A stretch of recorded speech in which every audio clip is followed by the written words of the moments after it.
We have a very special conversation today. Both of our guests know a lot about central banks, about liquidity, what's going on in the markets. We've got Joseph Wang, former senior Fed trader, Fed Guy. His writings can be found at fedguy.com. And Michael Howell, managing director from Cross Border Capital, the godfather of global liquidity. Gentlemen, welcome to Forward Guidance. Hi. Thank you. Thanks, Jack. Hi, Joseph. Good to see you. Hey, Michael. Great to meet you. Really love your work. Thanks for joining us. The feeling is mutual. So, Joseph, I want to start with you. How do you define liquidity? When you were working at the Fed, doing quantitative easing, pumping liquidity into the markets, what did you view what you were doing? What is liquidity? What is the effect of it? I want to hear your definition, and then we'll turn to Michael. Ooh, that's a really hard question. And that's a really good question, too, because people throw around that word all the time.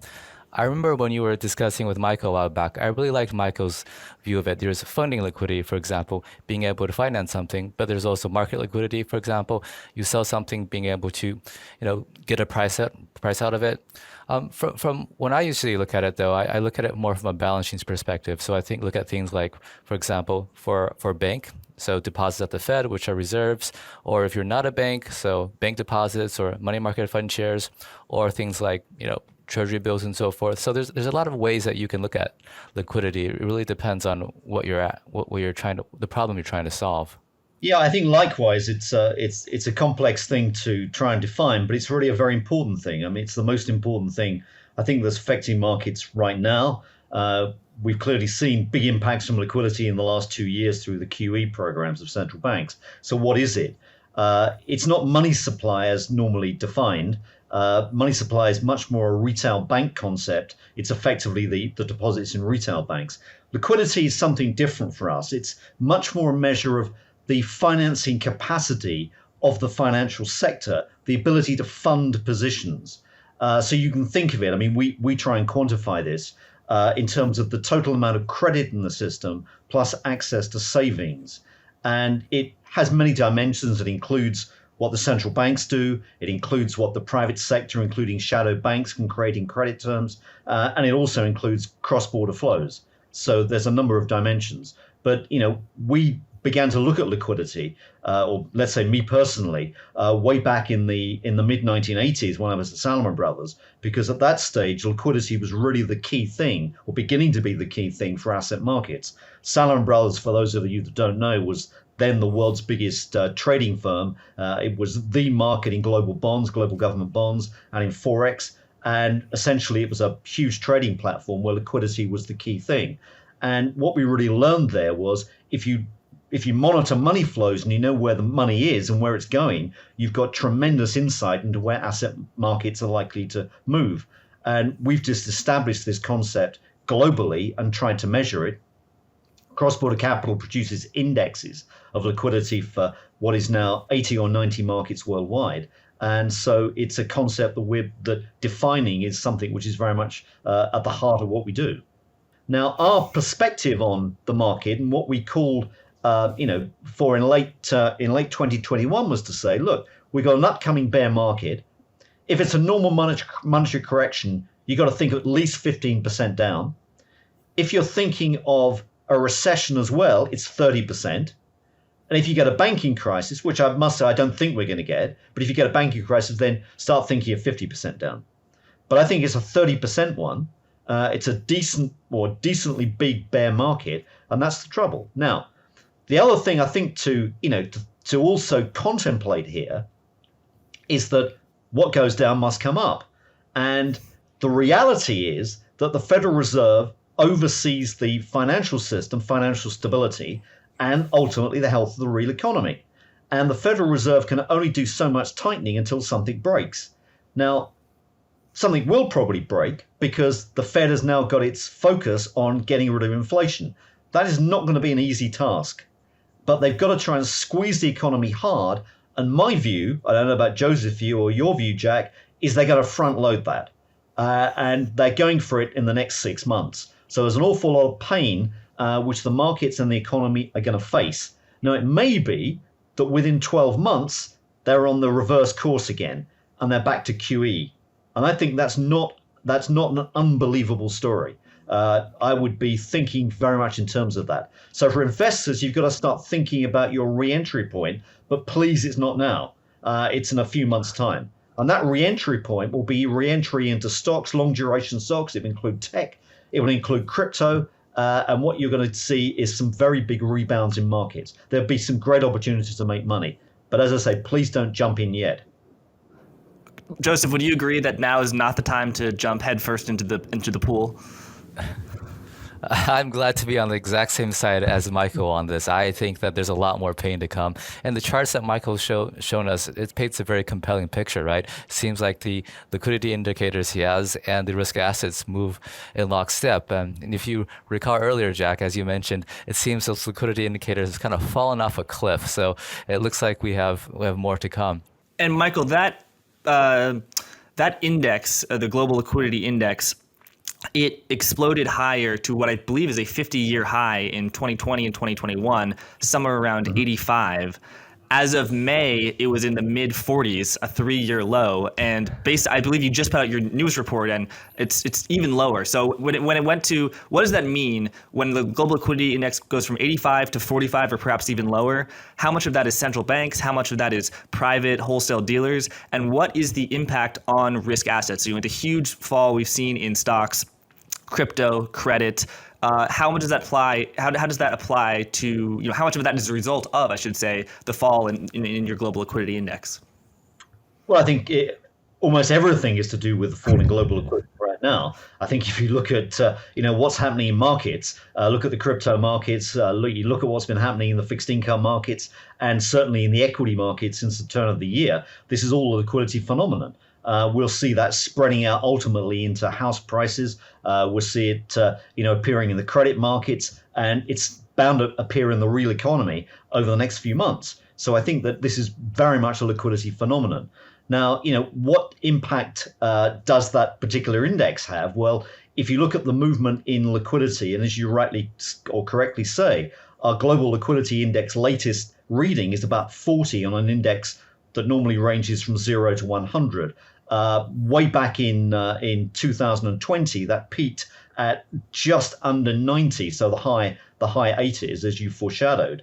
And we've seen something like, in percentage terms, a 55% drop in that liquidity index. Now, coincidentally or not, there was a report out, I think that was reported in the Financial Times a few days ago, that said Goldman had estimated that the depth of the mini SPX futures index had declined by 67%. Now, these things are not coincident. The decline in funding liquidity that we're measuring is leading to this lack of liquidity in the markets. And you just got to look not just at the S&P mini futures. I mean, look at the IPO market. It's been devastated. This is nothing going on. And this is a feature of liquidity. And so what we've got to do is to get a handle on that and try and understand it. And, I would recommend to everybody to read Joseph's book, Central Banking 101. It just gives tremendous insight into what central banks do and how they think.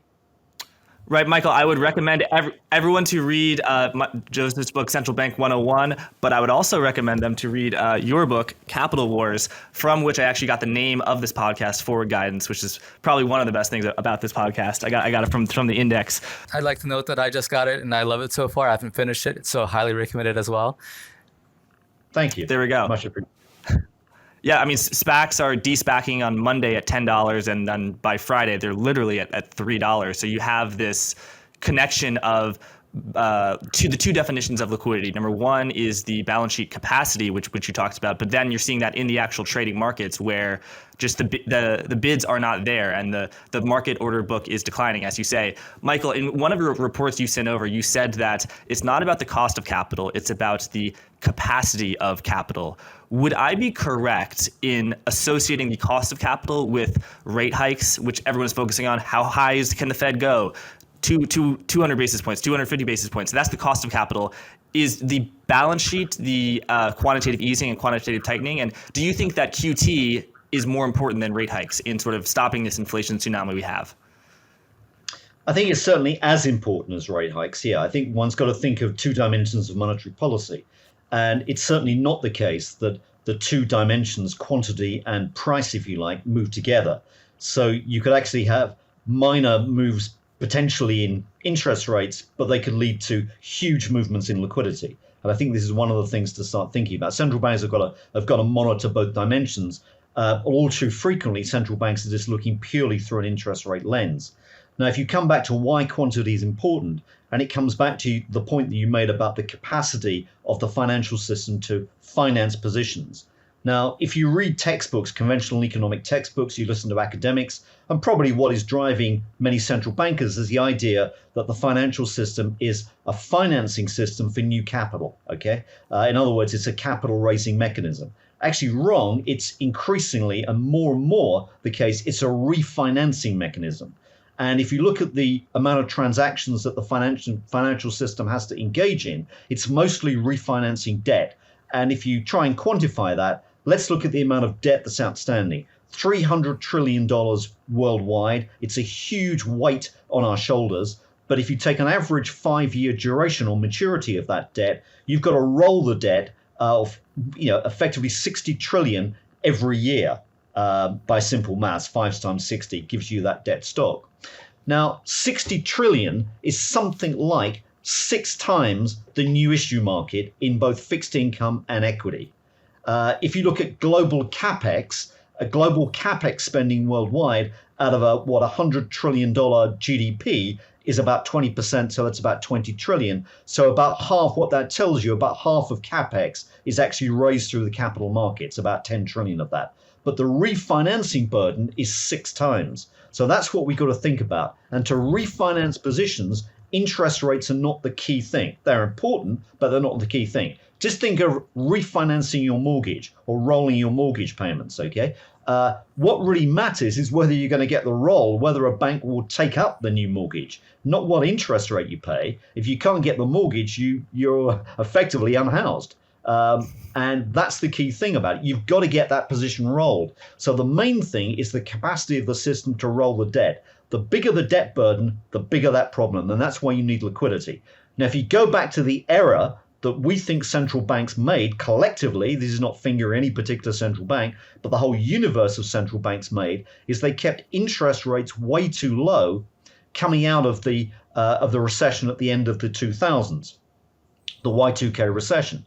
Now, a lot of that dampening on inflation pressure, which central banks, I think, wrongly read as monetary deflation, was actually cost deflation caused by China entering the World Trade Organization. Okay, and what they did is clearly by competing aggressively, bid down prices in goods markets or in the high street worldwide, and that's one of the reasons why inflation was low. Now, central banks read that wrongly, in our estimation, as being a monetary deflation risk, and therefore they panicked because monetary deflations ain't good.